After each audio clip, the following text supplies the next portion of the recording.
A few years ago, Venerable Children gave some teachings that I wasn't here to receive, but I saw it on her website this morning, and they're about the Bodhisattva passing grounds.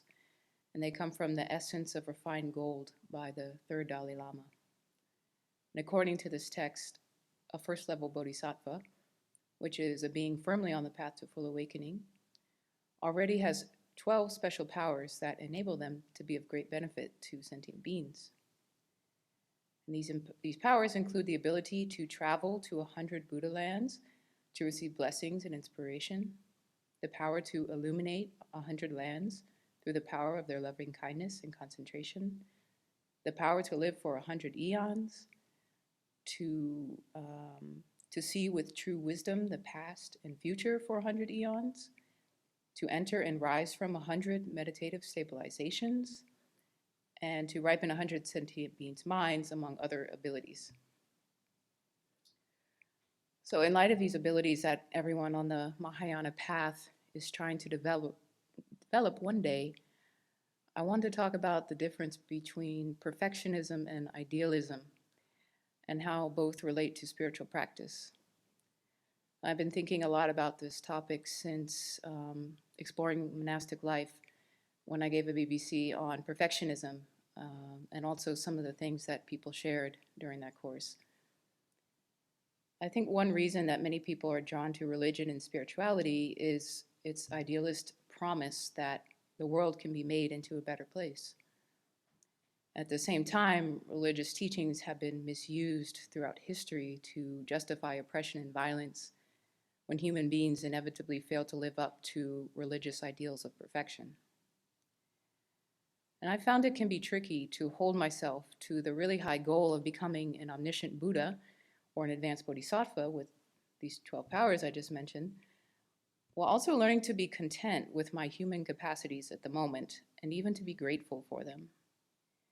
And I've also found it quite difficult to maintain love and compassion for people whose actions and words harm many beings.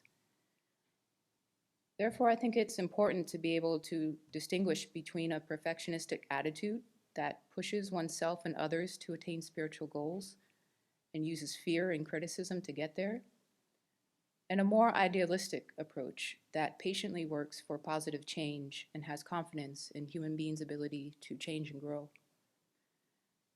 So in my practice, I've learned that spiritual discipline is ideally not about imposing unrealistic and rigid standards on ourselves so that we feel like an external force is trying to control us or to make us do impossible things.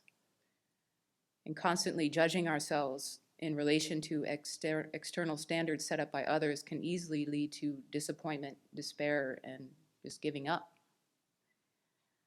Instead, I found that transforming into a kinder and wiser person requires that I accept where I am right now and extend love, compassion, and forgiveness to whatever imperfections that I find.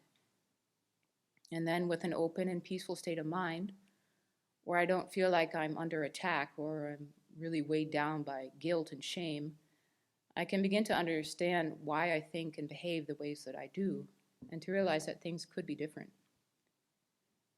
I think that only by accepting ourselves for who we are currently can we let go of our identity as a flawed being and start to head in a more positive direction. The best reason to practice any kind of spiritual discipline is to reduce our own suffering and the suffering of others, which is basically the motivation of compassion. And this is what I would call an idealistic attitude towards personal transformation and transforming the world. And on the other hand, one of the not so great approaches to spiritual practice is believing that we are fundamentally flawed or evil and need to change in conformance with an external standard. And this I consider to be more in line with a perfectionistic attitude. And surprisingly, I still have a lot of resistance to seeing this kind of attitude as a barrier to making spiritual progress. With perfectionism, we don't have a choice, and we feel compelled to do our spiritual practice. With idealism, we always have a choice and faith in our natural ability to act for our own welfare and the greater good. The impetus for change always comes from within. And idealism allows us to be in this world, but not of this world. We are never discouraged by the lack of results, for we know that it is our motivation that counts the most. And with perfectionism, results are what counts the most, and the motivation is often self-centered and driven by afflictions such as greed or pride. I think that idealism is best expressed by the bodhisattva attitude: be content to create the causes for happiness, and don't worry when the results will appear. And bodhisattvas vow, no matter how long it takes, no matter how many sentient beings there are, no matter how much suffering I must endure or witness, I will keep going in order to create goodness and peace in the world. And to me, this seems like the ultimate idealistic statement, and the deadline for doing all of this is surprisingly open-ended. Whereas perfectionism is much more bound by time and place, where we are narrowly focused on getting such and such a job done so that we can be known as such and such a person who has accomplished such and such tasks. And though the teachings warn that Buddhahood takes 3 countless great eons to accomplish, I think there's still some danger when adopting the bodhisattva attitude to set unrealistic expectations for ourselves and reinforce perfectionistic tendencies that can solidify the self. There are some Buddhist teachers who talk about spiritual materialism and how the self-centered attitude can turn any pursuit, even ones aimed at reducing our self-attachment, into a project that maintains its dominance. And the worst manifestation of a self-centered approach to religion and spirituality is when we use spiritual teachings to justify cruelty, arrogance, or other self-serving behaviors. And these are the exact opposites of the values that most religions genuinely try and teach. So if we believe that our own idea of success or goodness is perfect, or that whatever group we belong to is perfect, and deny that success or goodness could be any other way, this is likely to solidify our identification with the self, and will likely be very controlling and see other people as objects to manipulate for a supposedly higher purpose. But with an idealistic approach to goodness, we are hopefully more open to things unfolding naturally, without the need to step in and try to control everything.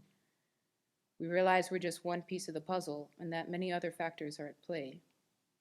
We hope for the best and do what we can without taking undue or unrealistic responsibility for every little thing that happens. And we aren't haunted at night by what we could have done or should have done. So in short, an idealistic attitude and approach to personal transformation should allow us to keep going with joy and optimism, no matter what difficulties or setbacks that we encounter. Whereas a perfectionistic approach will eventually cause us to feel weighed down and pessimistic, even if everything is going well externally.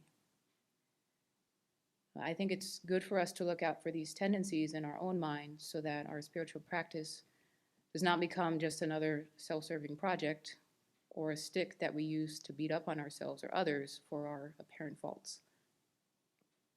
And by learning to love and accept all our imperfections, we can keep progressing along the path to real perfection, where we're of most benefit to all sentient beings.